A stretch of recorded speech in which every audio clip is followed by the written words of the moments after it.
बिस्मिल्लाहिर्रहमानिर्रहीम। अस्सलामुअलैकुम। सुबहानल्लाहि व बिहम्दिही सुबहानल्लाहिल अज़ीम। अल्लाह पाक हमें और आपको तमाम बुरी आफ़तों और आज़माइशों से अपनी पनाह में रखे, अपने हिफ्ज़ व ईमान में रखे, आमीन। आज की जो रेसिपी है वो तिल वाले बिस्किट हैं, जो कि मैं बेकरी स्टाइल में आपको बनाना सिखाऊंगी। बहुत ही खस्ता और बहुत ही क्रंची बनेंगे, आप देख सकते हैं। तो इसी के साथ मैं आपसे गुजारिश है कि आप मेरे चैनल को सब्सक्राइब ज़रूर कर दें, साथ में बेल बटन को भी प्रेस कर दिया करें, तो फिर वीडियो को फुल वॉच करें। तो इसके लिए जिन चीज़ों की मुझे ज़रूरत है उसके लिए मैंने लिया है आधा कप ये बटर है, ये मेरा होममेड बटर है। इसकी रेसिपी भी आपको मेरे चैनल पर मिल जाएगी।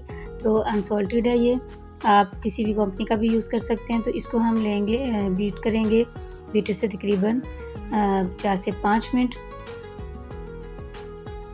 4 से 5 मिनट बीट करने के साथ ही हम ये डालेंगे आइसिंग शुगर, मतलब पिसी हुई चीनी। तो ये मैं डाल रही हूँ 1/4 कप। अगर आपको थोड़ा मीठा ज़्यादा पसंद है, मैं थोड़ा सा कम इसमें डाल रही हूँ। आप इसमें 2 टेबल स्पून और भी डाल सकते हैं। तो अब हम इसको तकरीबन 10 से 12 मिनट जो है हम इसको बीट करेंगे। और मैं आपको ये रेकमेंड करूँगी कि अगर आपको बेकरी के आइटम बनाने का शौक़ है तो आप एक अदद ये हैंड बीटर नहीं, ये इलेक्ट्रिक बीटर जो है ये आप ज़रूर ख़रीद लें, ये बहुत ज़रूरी होता है। तो इससे बहुत अच्छा सा ये फ्लफ़ी भी हो जाता है।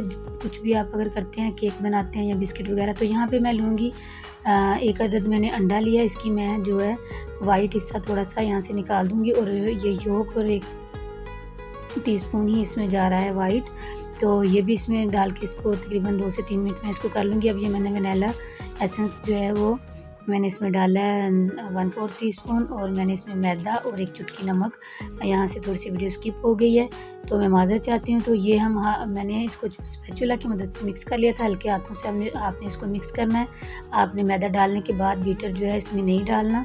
तो ये हाथ मैं इसलिए यूज़ कर रही हूँ ताकि आपको जो है ना इसकी कंसिस्टेंसी का पता चल जाए। तो आपने इसको हल्के हाथों से करना है। अब मैं इसको तकरीबन 15 मिनट के लिए रेस्ट दूँगी फ्रिज में। मुझे थोड़ा सा नरम लग रहा था इसलिए। तो आपका भी ऐसे हो तो आप इसको 10-15 मिनट के लिए आप इसको फ्रिज में रख सकते हैं। तो अब आप देख सकते हैं कि कैसा है। अब यहाँ पे लिया है मैंने रोस्टेड, मैंने ये तिल लिए हैं। तो मैं क्या करूँगी कि इसमें मैं 1 टेबल स्पून आइसिंग शुगर का डाल दूँगी और इस तरह मिक्स कर लूँगी। आइसिंग शुगर मतलब कि पिसी हुई चीनी मैंने इसमें डाली है। मिक्स करने के बाद मैं इसके ऊपर थोड़ा सा छींटा पानी का लगाऊंगी। बस ये देखिए, आप देख सकते हैं कि हाथ के जो थोड़ा सा आया, तकरीबन 1 टीस्पून होगा। तो इस तरीके से हम इसको मिक्स कर देंगे।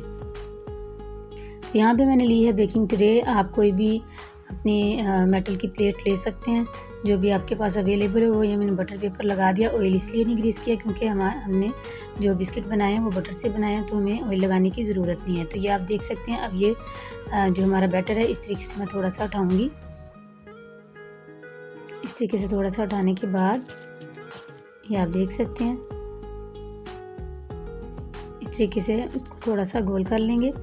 तो उसके बाद इसी तरीके से हम इसको, क्योंकि इसमें बटर होता है तो ये थोड़ा नरम पड़ जाता है। तो ये देखें, इस तरीके से हमने प्रेस करना है।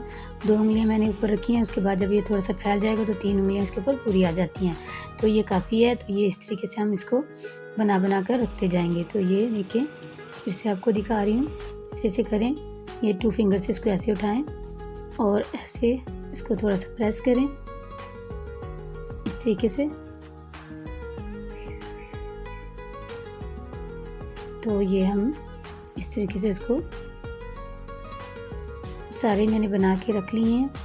तो इसको अब मैंने जो है, मैं पतीले में बना रही हूँ तो मैंने 5 मिनट के लिए पहले से इसको प्रीहीट होने के लिए रख दिया हुआ था।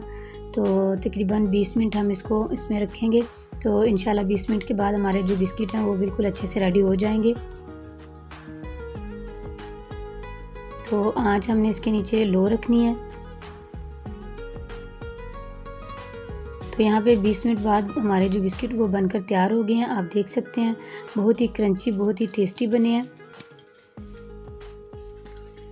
अब इसके अंदर जाल देखें, आपको नज़र आ रहा होगा। तो इसी के साथ मैं इजाज़त चाहती हूँ। दुआ में याद रखिएगा। मिलूंगी फिर एक नई और आसान रेसिपी के साथ। अल्लाह हाफिज़।